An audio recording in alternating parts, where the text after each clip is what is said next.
The crystal chandeliers inside the Riverside Grand Ballroom glittered like captured starlight. Beneath them, Sophia Bennett, a 28-year-old exhausted single mother, sat at the furthest table from the stage, positioned near the service entrance where staff rushed past with trays of champagne that cost more per glass than her weekly grocery budget. Her cousin Victoria had assigned her that seat deliberately. Sophia knew it. Victoria knew it. Everyone knew it. Sophia adjusted her borrowed navy dress for the 100th time, the fabric slightly loose at the waist because her aunt was 2 sizes larger. It was the only semi-formal outfit she could access that wasn't her medical scrubs or the sweats she collapsed into after double shifts at the hospital. She'd taken the bus 3 hours to get here, leaving her 4-year-old son Noah with her mother. She hadn't wanted to come. But her grandmother had called, voice trembling with age and hope, begging Sophia not to miss Victoria's engagement party. Family is everything, her grandmother had said. Even when family treats you like nothing. Around her, designer dresses rustled like expensive whispers. Diamond earrings caught the light. Conversations hummed with the casual confidence of people who'd never chosen between paying rent or buying their child's medication. Sophia kept her head down, focusing on the elaborate centerpiece of white orchids that probably cost more than her monthly car payment. She'd come for her grandmother, who still believed in family unity despite decades of evidence otherwise. For her mother, who'd raised Sophia alone and taught her to hold her head high even when the world tried to make her small. For the sake of maintaining peace in a family that had perfected the art of conditional love. The engagement ceremony had been beautiful in that excessive, overwhelming way wealthy people celebrated milestones. Victoria had worn a dress featured in bridal magazines. The flowers alone could have funded a college semester. Her fiancé, Alexander Hayes III, came from oil money and political connections. Throughout it all, Sophia had smiled politely, clapped at appropriate moments, and perfected the art of becoming invisible. Now, during the reception, that invisibility was failing her spectacularly. She heard Victoria's laugh first, that particular musical sound that signaled someone was about to be publicly humiliated for entertainment. Sophia's stomach clenched. She kept her eyes on her untouched plate of food she couldn't afford to waste but couldn't bring herself to eat. Victoria's heels clicked closer, accompanied by her bridal party in matching champagne-colored gowns. Nearby conversations quieted. Sophia felt attention shift toward her like a spotlight she'd spent her entire adult life avoiding. Well. Victoria's voice dripped false warmth. Look who actually made it. Sophia, darling, I wasn't sure you'd take time away from your very important hospital work to celebrate with us common folk. Sophia looked up slowly. Victoria stood there holding a champagne flute, her professionally made-up face arranged in mock surprise. Behind her, the bridesmaids watched with barely concealed anticipation, like spectators waiting for a show. I wouldn't miss it, Sophia said quietly. Congratulations, Victoria. Alexander seems wonderful. Doesn't he? Victoria gestured grandly. Harvard-educated, family legacy, impeccable breeding. Everything a girl could want. She paused meaningfully. Not that you'd know anything about that, would you? How is your baby daddy these days? Oh wait, you don't know because he disappeared the moment you told him you were pregnant, right? Nearby guests chuckled uncomfortably. Sophia felt heat creep up her neck but said nothing. Responding only made it worse. She'd learned that lesson years ago. That dress is cute, by the way, Victoria continued, emboldened by her audience. Very practical. Is it your aunt's? I thought I recognized it from her closet. How resourceful of you to borrow instead of buying something new. Very environmentally conscious. More laughter. Louder now. Sophia's Aunt Patricia approached, her face arranged in disapproval rather than defense of her daughter's cruelty. Victoria, really? It's your engagement party. Don't start drama. Drama? Mother, I'm simply catching up with my dear cousin who we barely see anymore. Not since she got pregnant and dropped out of medical school, anyway.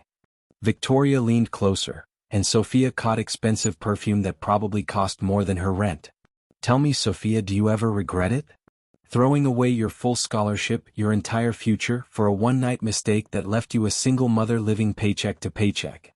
The words hit like physical blows. Sophia wanted to defend herself, to explain that Noah wasn't a mistake but the best thing that ever happened to her, that she'd made the choice to keep him knowing exactly what it would cost. But her throat had closed entirely. Years of family gatherings had taught her that speaking up only provided more ammunition. Though I suppose, Victoria continued, warming to her topic, working as a nurse is noble. Taking care of sick people, cleaning up after them. Very charitable work for someone who couldn't hack it as an actual doctor. I'm a nurse practitioner, Sophia said softly, finding her voice. I completed my degree. I help people. Oh, sweetie. Victoria's smile was razor sharp. We all know nurse practitioner is just what people say when they couldn't get into real medical school. It's adorable that you're spinning your failure as some kind of achievement. The laughter around them had gone from uncomfortable to genuinely cruel. Sophia felt tears burning behind her eyes and blinked furiously. She would not cry. Not here. Not in front of these people who already thought she was pathetic. She was gathering the strength to excuse herself, to find a bathroom where she could fall apart in private, when the temperature in the ballroom seemed to drop 20 degrees. The laughter died instantly. The music faltered. Conversation stopped mid-sentence. Someone was standing directly behind Sophia's chair. She felt it before she heard anything, a presence so commanding that her body responded instinctively. The kind of presence that made rooms go quiet without demanding it. Then came the voice. I believe you owe my fiancé an apology. The words were spoken calmly, almost conversationally, but they carried across the entire ballroom with perfect clarity. The accent was subtle, Korean, Sophia realized, though his English was flawless. The tone was colder than winter and harder than diamonds. Sophia's head whipped around so fast her neck protested. A man stood behind her chair. Tall, easily 6'2", with the kind of presence that suggested he was used to being the most important person in any room. His black tuxedo was so perfectly tailored it might have been painted on. His face was striking in a way that made people stare. Sharp features, intense dark eyes, black hair styled with effortless precision. He looked like he'd stepped out of a high-fashion shoot, except magazines didn't usually feature men whose eyes promised consequences if provoked. He was looking at Victoria with an expression of such cold contempt that Victoria actually stumbled backward. The entire ballroom had gone completely silent. Every single person was staring. Phones were already appearing, recording this moment that would undoubtedly become legendary gossip. What? Victoria stammered, all her confidence evaporating. Who are you? I asked you to apologize. The man's voice didn't rise at all. I didn't need to. To my fiancé. For your disrespectful behavior. Sophia's brain had completely short-circuited. Fiancé? What fiancé? She wasn't anyone's fiancé. She'd never even seen this man before in her entire life. She was absolutely certain she would have remembered him. But before she could form words, the man reached down and gently took Sophia's hand, helping her stand with such careful reverence that her breath caught. His hand was warm and strong, and he held hers like it was something precious. Gasps echoed through the ballroom. Your fiancé? Victoria's voice had gone up an octave. Sophia's engaged? Since when? That's hardly your concern. The man's eyes never left Victoria's face. What is your concern is that you just publicly humiliated a woman at what was supposed to be your celebration. You belittled her choices, mocked her circumstances, and attempted to shame her in front of a room full of people. I'm giving you one opportunity to apologize before this becomes a significantly larger problem. Victoria looked around desperately, seeking support from her mother, from Alexander, from anyone. But Alexander had gone pale and was gripping his champagne glass so tightly Sophia thought it might shatter. Patricia stood frozen, her mouth hanging open. Sophia recognized fear on their faces even if she didn't understand it. This man, whoever he was, terrified them. Not because of what he'd said but because of who he was. Did I stutter? The man's voice dropped even lower, more dangerous. Apologize. I'm sorry. Victoria blurted out immediately. Sophia, I'm so sorry. I didn't mean anything by it. I was just joking. I'm sorry. It was the least sincere apology Sophia had ever heard, rushed out in pure panic, but the man seemed satisfied. Thank you. He looked down at Sophia, and his entire expression softened. The cold, dangerous edge vanished, replaced by something gentle. Are you all right? Sophia stared up at him, her mind screaming questions she couldn't voice. No, she wasn't all right. She was confused and terrified and had no idea what was happening. But she found herself nodding anyway, trapped in those dark eyes that seemed to see straight through her. He helped her stand properly, his hand steady on her elbow.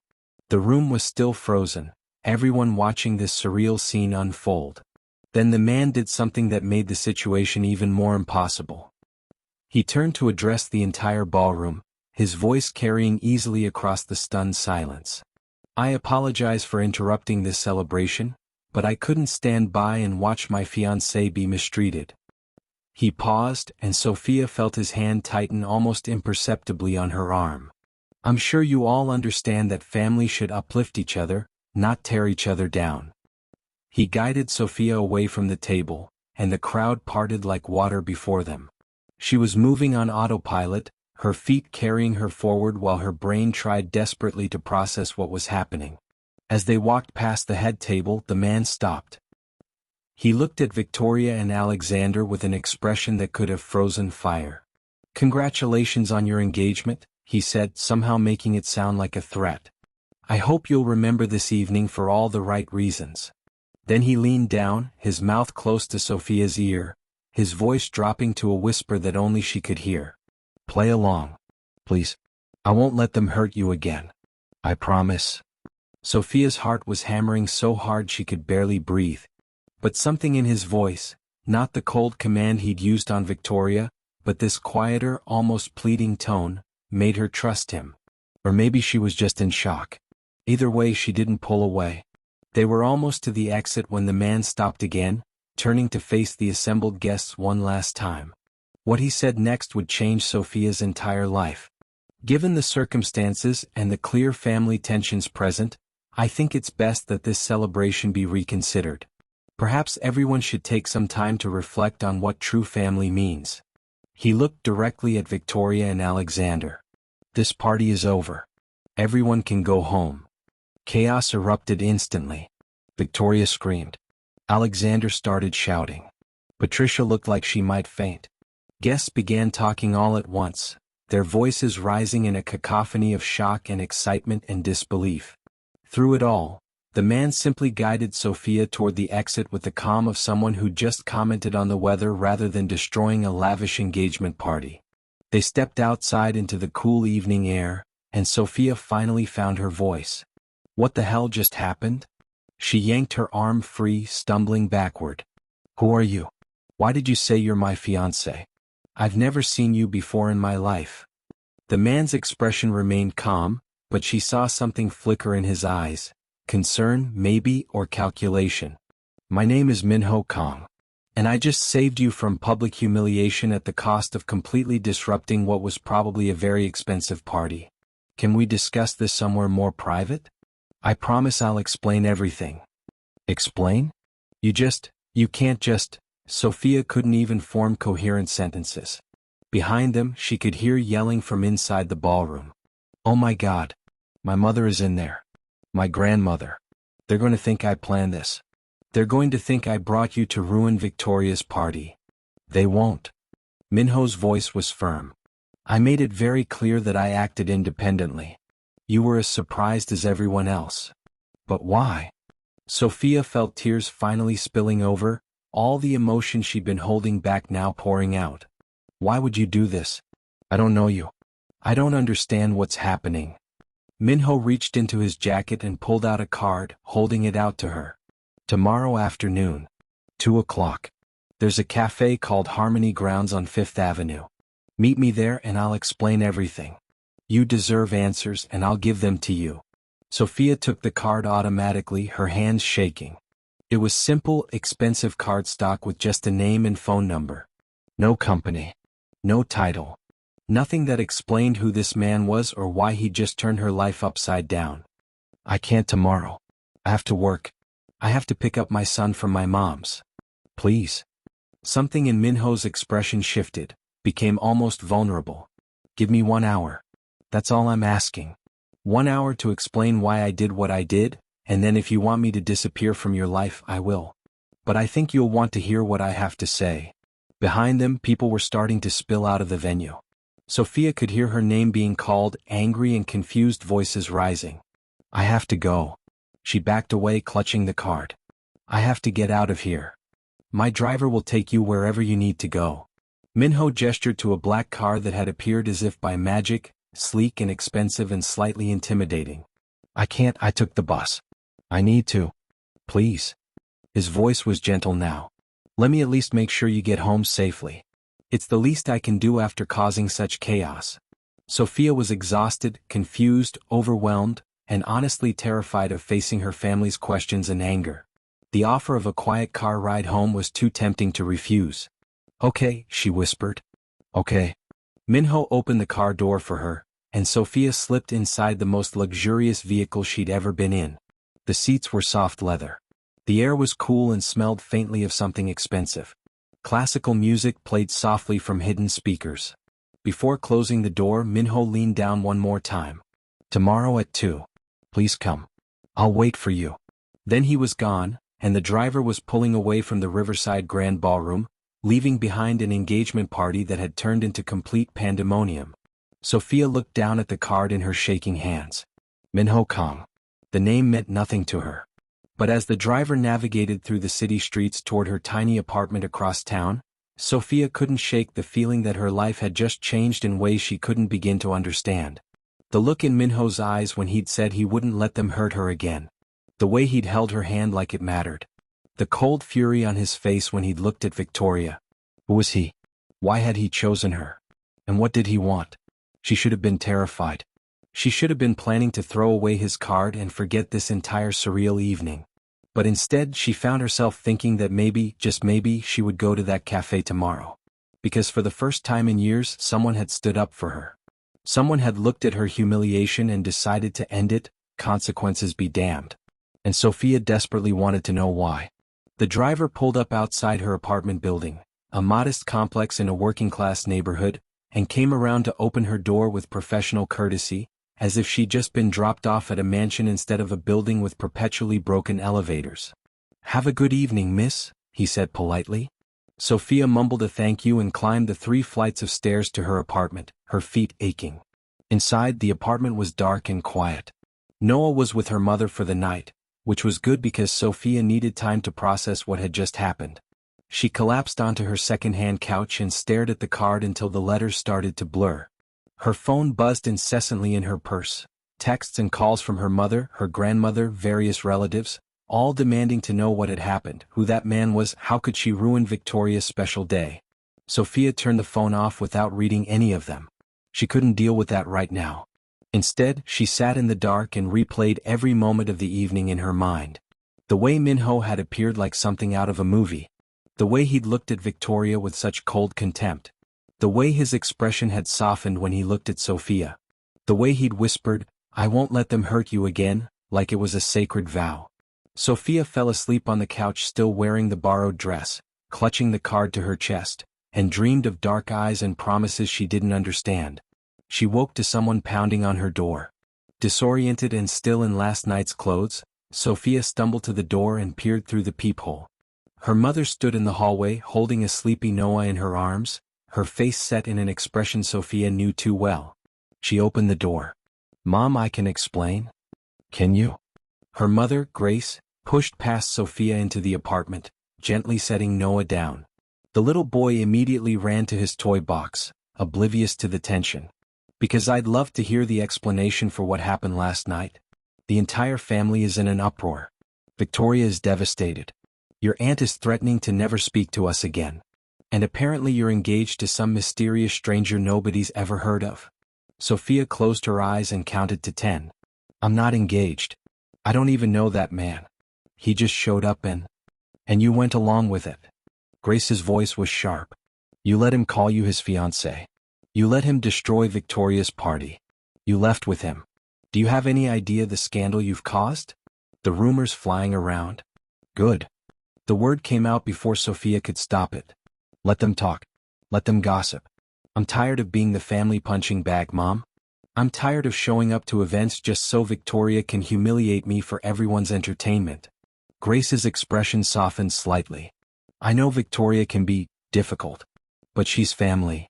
Family is supposed to support each other. Family is supposed to lift each other up, not tear each other down in front of a room full of people. Sophia heard Minho's words coming out of her mouth. When has this family ever treated me like I mattered? When has anyone defended me? When has anyone stood up and said, "That's enough, leave Sophia alone"? Silence. They both knew the answer. So when a complete stranger did exactly that, Sophia continued quietly, maybe I was grateful. Maybe I was relieved. Maybe for once in years I didn't feel completely alone and worthless. Grace sighed and sat down heavily on the couch. Who is he, Sophia? I don't know. His name is Minho Kang. He gave me his card and asked me to meet him today at 2 to explain everything. Sophia showed her mother the card. Grace studied it, frowning. No company name. No title. Just a phone number. Sophia, be careful. A man who can shut down a party with a few words, who can make people like Alexander and his family visibly afraid, that's not a normal person. That's someone with serious power. I know. Sophia had been thinking the same thing all night. But he said he'd explain everything. And honestly, Mom, I need to know why he did what he did. I don't like this. But Grace handed the card back. But you're an adult. Just, be careful. Meet him in public. Keep your phone on. If anything feels wrong, you leave immediately. I will. Grace stood up, preparing to leave, then turned back. For what it's worth, watching Victoria's face when that man defended you? That was satisfying. She's needed someone to put her in her place for years. Despite everything, Sophia almost smiled. Mom? I'm just saying. Grace kissed Sophia's forehead. Call me after you meet this man. I want to know you're safe. After her mother left with promises to watch Noah during Sophia's meeting, Sophia finally looked at her phone. 62 missed calls. 114 text messages. 5 voicemails. She deleted them all without reading or listening to a single one.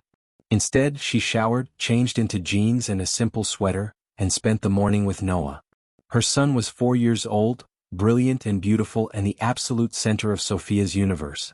They had breakfast together, played with his toy cars, and watched cartoons cuddled on the couch.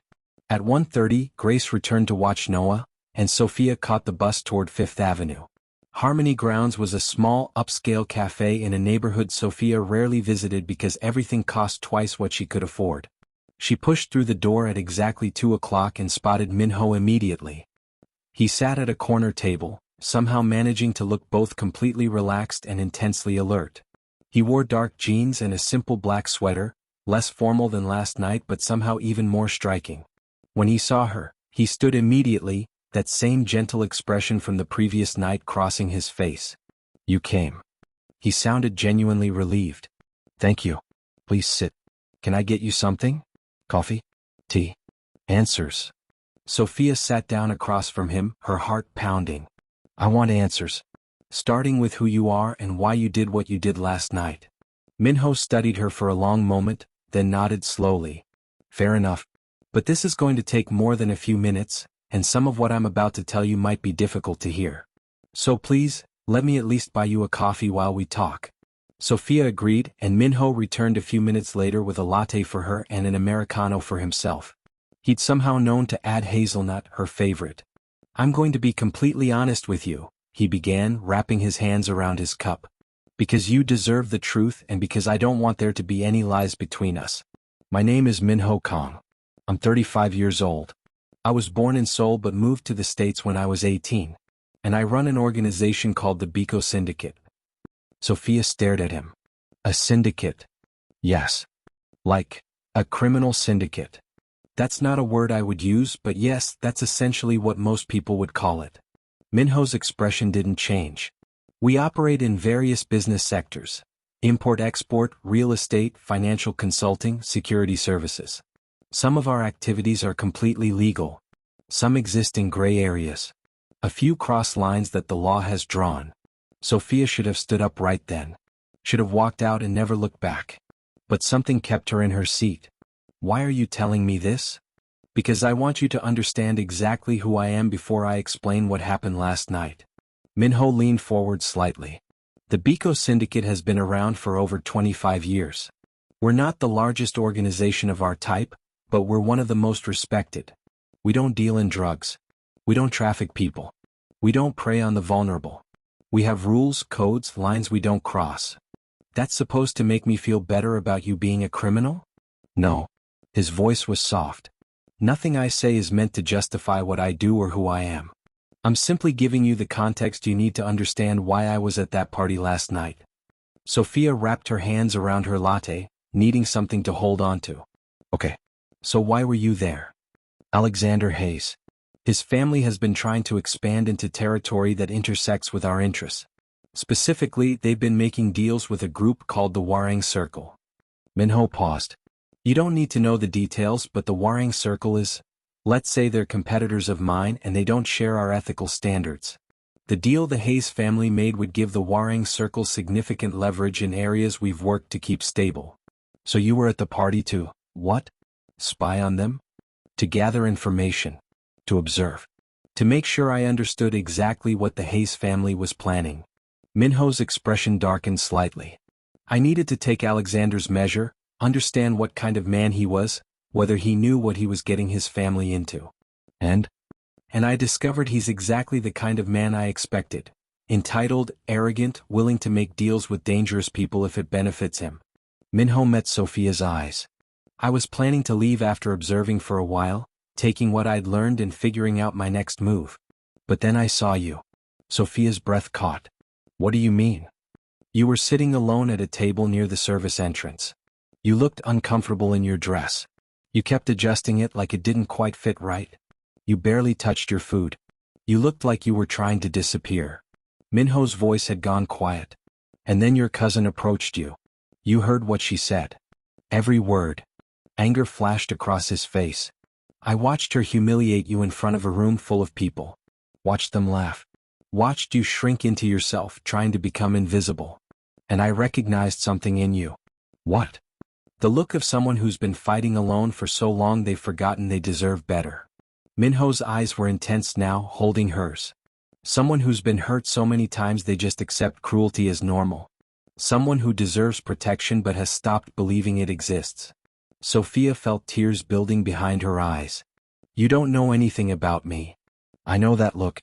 I've seen it before in people I care about. He leaned back slightly, giving her space. I grew up in a neighborhood where being different meant being a target. My family struggled. We faced discrimination, violence, poverty. I learned early that the world could be cruel to people who didn't fit neat categories. Then what changed? I got tired of being powerless. Tired of watching people I loved suffer.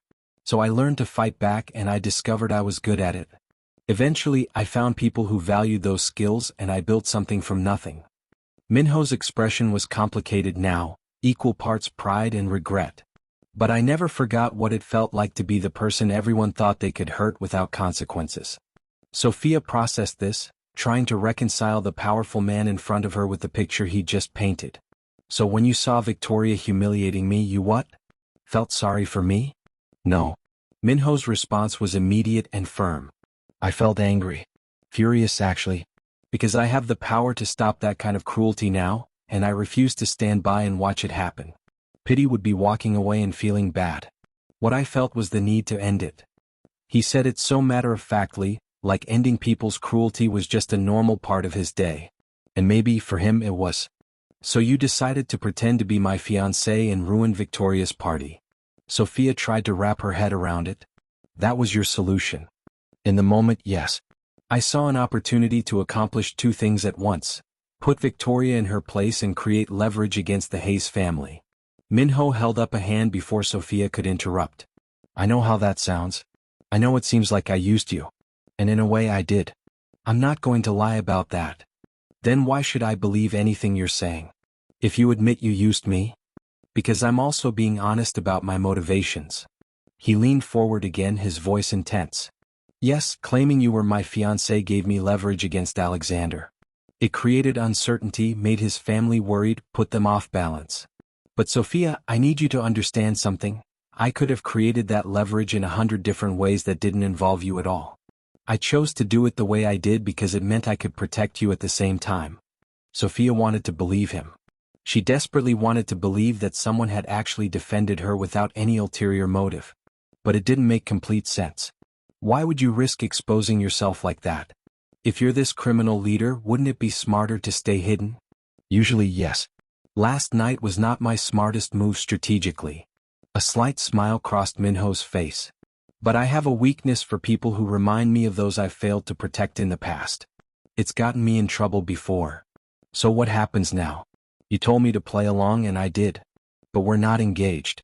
Everyone knows we're not engaged. The whole thing was a lie. Actually, Minho said carefully, I'd like to make it believable. Sophia's heart stopped. What?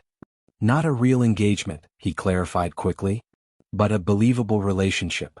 For the next several months, maybe a year, I'd like to hire you to play the role of my girlfriend, eventually my fiancé, in public. We'd be seen together at events, restaurants, anywhere that matters socially. We'd post occasional photos. We'd maintain the fiction that we've been together secretly and just recently made it public. You're insane. I'm serious. Minho pulled out a folder Sophia hadn't noticed on the empty chair beside him. I'll pay you a salary, let's say $12,000 a month to start. I'll cover all your expenses during any public appearances, clothes, jewelry, childcare, anything you need. I'll provide security for you and Noah. And when the arrangement ends, I'll give you a final payment of $150,000. Sophia's mind reeled at the numbers. $12,000 a month? That was more than she made in 4 months working at the hospital. $150,000 at the end? That was enough to completely change her and Noah's lives. Why would you pay me that much just to pretend to be your girlfriend? Because having a serious relationship changes how people see me. It makes me seem more stable, more invested in normal life, less threatening. It opens doors that might otherwise stay closed. Minho spread his hands. And because you deserve to be compensated for giving up your privacy and dealing with the scrutiny that comes with being associated with me. Associated with a criminal, you mean? Yes. At least he was honest. Sophia appreciated that even as her mind spun. I need to think about this. Of course. Take the time you need. Minho slid the folder across the table.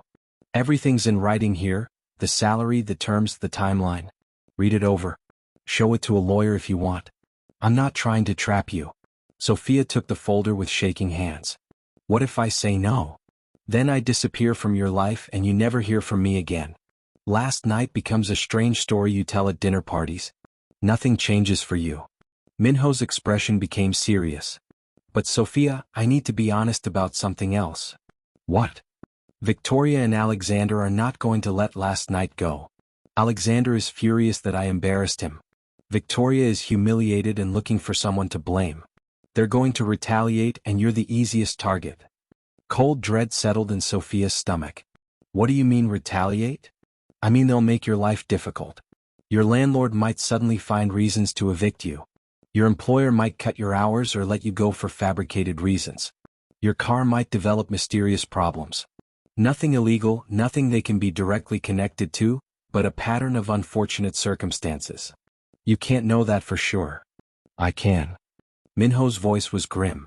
Because I've seen their type do it before. Alexander is a spoiled rich man who's never been told no. When someone challenges him, he destroys them. And right now you're the person he blames. But I didn't do anything. You were there. You benefited from my protection. That's enough for him. Minho reached across the table, not quite touching Sophia's hand but close. If you accept my offer, I can protect you from that retaliation. My resources, my connections, my reputation, they all work to shield you. But if you walk away, you're on your own. Sophia felt trapped. Trapped by circumstances she hadn't asked for, consequences she didn't deserve, and a choice that felt like no choice at all. This is crazy. This whole situation is completely insane. I know. And I'm sorry I put you in this position. Minho finally did touch her hand, just his fingertips against hers. But I meant what I said last night. I won't let them hurt you. If you let me, I'll make sure you and Noah are protected. I'll make sure you have the resources to build a better life. And maybe we can both benefit from this arrangement. Sophia looked down at their almost touching hands, at the folder full of promises and money, at this dangerous, complicated man who'd appeared in her life like a storm. I need time to think. You have until tomorrow evening. After that, the offer expires. Minho squeezed her hand once and let go. My number's on the card I gave you. Call me when you decide. He stood up to leave, then paused. For what it's worth, I hope you say yes. Not because of the arrangement or the benefits to me, but because I think you deserve someone in your corner. And I'd like to be that person if you'll let me. Then he was gone, leaving Sophia alone with a cooling latte and a folder that might contain either her salvation or her destruction. She couldn't even tell which anymore. Sophia didn't go straight home. Instead, she sat in that cafe for another hour, reading through the contract Minho had given her. It was surprisingly straightforward. Clear terms outlining exactly what he expected and what he would provide in return. $12,000 a month, deposited directly into her account. Full coverage of any expenses related to public appearances. A clothing allowance. Security for both her and Noah. And at the end, $150,000. In exchange, Sophia would attend events with Minho, maintain the appearance of being his girlfriend and eventually fiancé in public, and keep the true nature of their arrangement confidential. It was a business deal. Except it wasn't simple at all. Sophia's phone buzzed. A text from an unknown number. Your shift hours at Metro General are being reduced to 20 per week effective Monday. Budget cuts. HR will contact you. She stared at the message. She'd been working full-time at that hospital for 2 years. She'd never had a complaint. And suddenly, 3 days after the party disaster, her hours were being slashed? Another text came through, this one from her landlord. Rent increasing by $500 starting next month. Market adjustments. New lease attached. Sophia's hands started shaking. $500. On top of her reduced hours. It would be impossible. She'd have to move, find somewhere cheaper, uproot Noah from his preschool and the only home he'd known. A third message from Noah's preschool. Unfortunately, due to enrollment changes, we need to adjust our roster. Noah's spot will no longer be available after this month. We apologize. No. Sophia whispered it to the empty cafe. No, no, no. It was exactly what Minho had predicted. Alexander and Victoria were coming after her, and they were being smart about it. Nothing they could be blamed for. Just a series of unfortunate circumstances that would systematically destroy her life. Her phone rang. Minho. Don't answer it, Sophia told herself. Don't make this decision out of fear.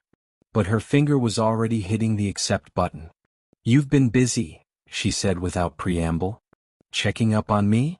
I have someone monitoring for exactly this kind of retaliation. Minho's voice was tight with controlled anger. They moved faster than I expected. I'm sorry, Sophia. Can you stop it? She hated how desperate she sounded. Can you make them reverse this?